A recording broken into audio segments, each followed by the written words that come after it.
apa kabar semua? Perkenalkan, nama saya Ida Safrida. Saat ini saya menjabat sebagai manajer di penerbit Duta. Saya bekerja di Duta kurang lebih sudah 10 tahun. Kalau jadi editor, total waktu saya bekerja sebagai editor itu sudah 32 tahun, lama banget ya. Wah, nggak berasa, soalnya pekerjaan itu menarik bagi saya, jadi saya bekerja ya nggak ada beban gitu loh. Jadi semuanya itu dengan enjoy saya lakukan, jadi ya waktu 32 tahun itu nggak terasa, perasaan baru kemarin tiba-tiba begitu dihitung mundur, udah lama banget saya jadi editor gitu kan. Itu yang membuat saya bertahan bekerja sebagai editor. Kalau saya sedang jenuh ya dalam melakukan sebuah pekerjaan, kan kadang kita kalau bekerja itu ada ada bosannya. Nah, yang saya lakukan itu biasanya saya membaca macam-macam sih, baca berita-berita yang lagi viral, itu biasanya saya baca. Terus kalau baca buku, biasanya saya lebih suka membaca buku-buku biografi, itu yang saya baca. Terus kadang saya juga baca gosip artis, itu saya baca gitu. Karena bagi saya itu menghibur sih sebenarnya gitu, bikin penghilang kejenuhan. Terus kadang juga saya kalau di rumah sih lebih sering nonton YouTube gitu kan. YouTube yang saya tonton itu sebenarnya nggak banyak, hanya ada, ya saya suka YouTube-nya Baim Paula. Terus saya suka YouTube-nya Santi di Cina, itu aja gitu. Kalau di kantor ya biasanya saya hanya lihat ke luar dari jendela, saya lihat mobil yang lalu lalang, itu juga udah menghilangkan kejenuhan saya. Saya lihat orang di luar itu lagi ngapain aja gitu, udah menghilangkan kejenuhan saya. Makanya kenapa saya suka milih tempat duduk itu ya dekat jendela yang terbuka lebar gitu. Editor itu apa sih gitu kan, pekerjaannya ngapain sih? Jadi di dunia kerja orang kadang-kadang salah editor disamakan dengan auditor gitu. Kalaupun tahu editor itu biasanya sekarang lebih ngetrennya tuh editor untuk YouTube ya, editor film ya, kayak gitu ya, editor seperti itu. Untuk editor buku pelajaran khususnya mungkin belum banyak yang tahu gitu kan. Jadi gimana caranya supaya banyak anak-anak sekarang nih ya, anak-anak milenial ya, yang tertarik untuk menjadi editor.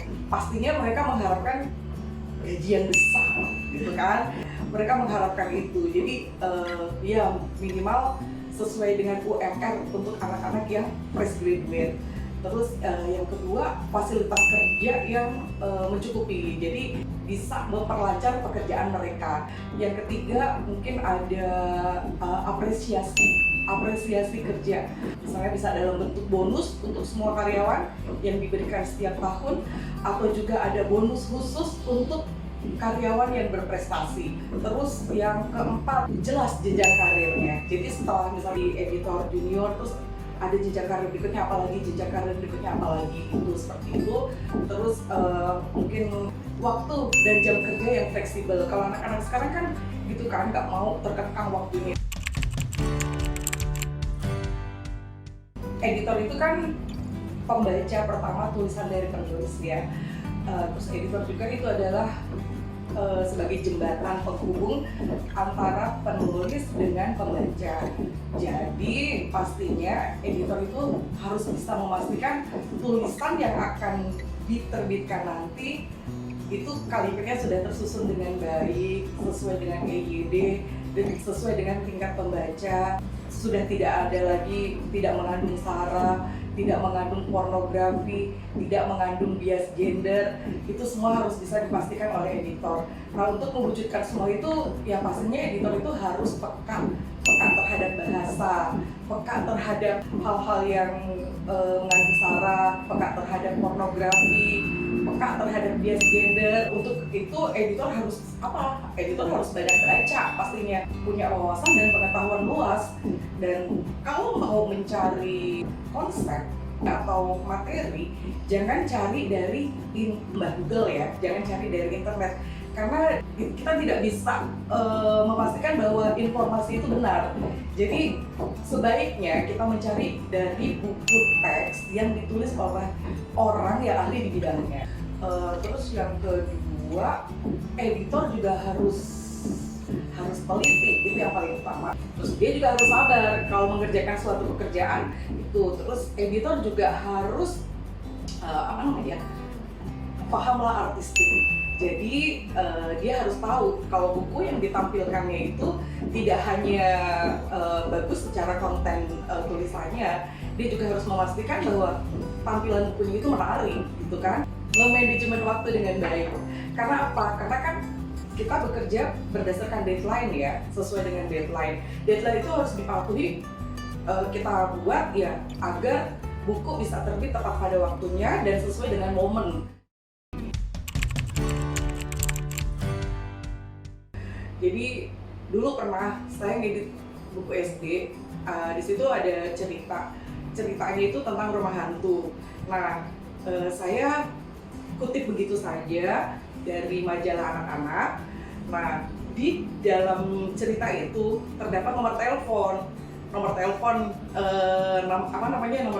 misalnya dihubungin, ternyata oh ini rumah hantu gitu. Nah, anak-anak SD kan namanya anak SD ya, dia kan mau serba tahu aja. Terus katanya ada yang coba telepon pakai nomor itu, ternyata bukan 1-2 orang aja, banyak yang telepon ke nomor telepon tersebut. Orangnya merasa terganggu, akhirnya telepon ke penerbit. Jadi dari situ saya belajar, oh iya berarti kalau saya bikin cerita saya nggak boleh saya kutip sebuah cerita, saya tidak boleh menampilkan nomor yang aslinya. Terus ada juga pernah saya dapat komplain juga dari polisi lalu lintas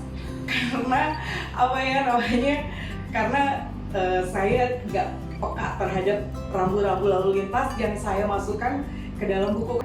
Ternyata si polisi lalu lintas ini nelpon saya, Mbak, maaf, itu lambang yang ditaruh di situ tuh lambang punya orang luar negeri, bukan orang Indonesia. Jadi oh iya gitu.